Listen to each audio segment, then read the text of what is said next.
école, un établissement privé citoyen à Marrakech, créé il y a 3 ans. C'est le premier établissement qui suit le programme marocain, mais avec une inspiration du système finlandais et des apprentissages finlandais.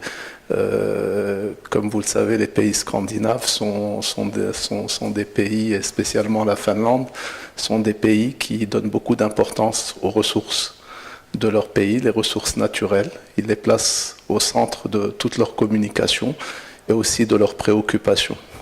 Donc nous avons pu joindre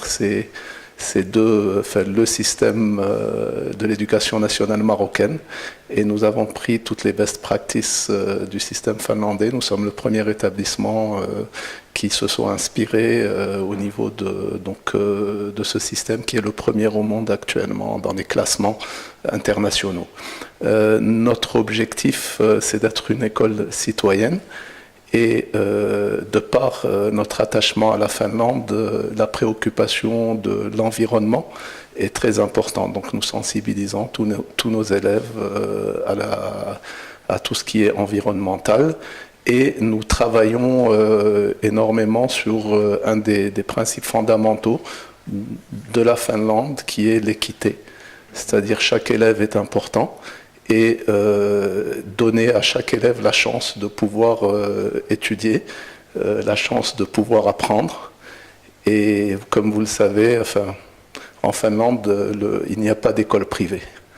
Donc dans le cadre de cette équité, ce que nous avons pensé faire, c'est aller vers l'école publique, partager avec l'école publique, donc dans un cadre de partenariat que nous avons travaillé avec l'association des amis de l'école publique, parce qu'il fallait un cadre institutionnel pour qu'on puisse travailler là-dessus. Essayer de fermer le gap entre ce qu'on appelle école privée, école publique, et donner les chances aux différents élèves des deux systèmes de pouvoir se rencontrer, travailler ensemble. Et c'est là-dessus qu'on a travaillé sur un clip vidéo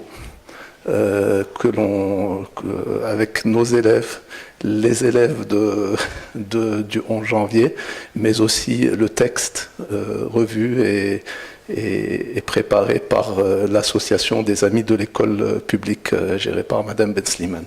Donc là-dessus, nous essayons de transmettre un message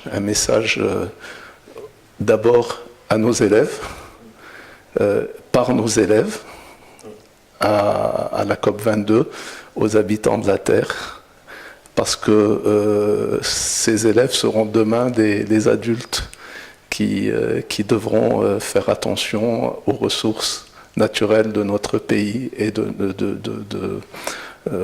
du monde entier. Donc il faudra qu'ils y travaillent, il faudra qu'ils aient ça comme leur principale préoccupation.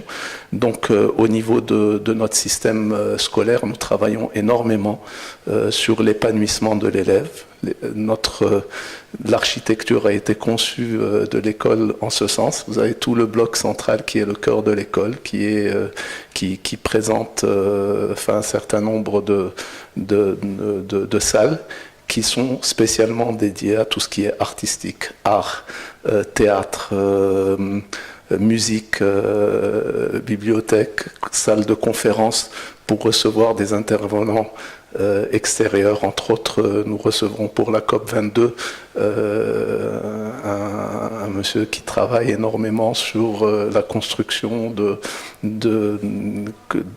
maisons et d'espaces entièrement autonomes, sans électricité, entièrement dépendants de la nature, donc avec l'énergie solaire, des ressources renouvelables, etc.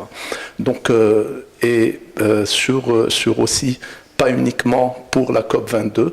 L'année dernière, nous avons travaillé sur la palmeraie de Marrakech.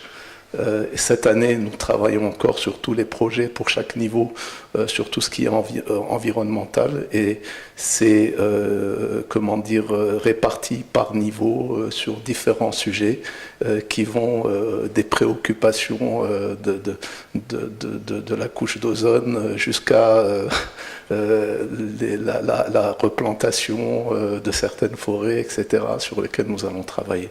Donc il est très important pour nous donc, de travailler sur cet aspect environnemental. Nous avons déposé notre candidature parce que nous avons juste 3 ans pour être une école éco. Donc c'est un label qui est décerné par la Fondation Mohamed VI. Et là encore, c'est pour ne pas dire que juste l'école privée va vers l'école publique, c'est dans le cadre du partenariat et de l'équité que nous avons fait avec l'école du 11 janvier. Mais l'école du 11 janvier est déjà une école labellisée éco par la Fondation Mohamed VI, et donc ils vont nous accompagner et vont nous apporter aussi leur soutien pour pouvoir avoir ce label en tant que groupe scolaire privé. Nous avons aussi dans le cadre de l'école, enfin au niveau de l'architecture, nous avons eu deux pôles. On a un pôle où on a une ferme pédagogique où on a les différentes sortes d'animaux, depuis les oiseaux, les lapins, même une chèvre, etc. Et nous avons aussi un pôle, une petite ferme où nous pouvons faire les élèves peuvent planter des graines et voir les plantes pousser pour poursuivre leur propre évolution. Donc, et ça, c'est aussi important. C'est l'étude de l'aspect, de toucher un petit peu à cette essence de la vie, parce que c'est comme ça que la vie démarre. Ça commence par une graine, ça commence aussi pour nous par une naissance. Donc, et c'est très important que les élèves puissent apprendre ça et y toucher, et le palper dans leur école. Nous devons protéger la nature en évitant de polluer l'air, l'eau et le sol. Chaque année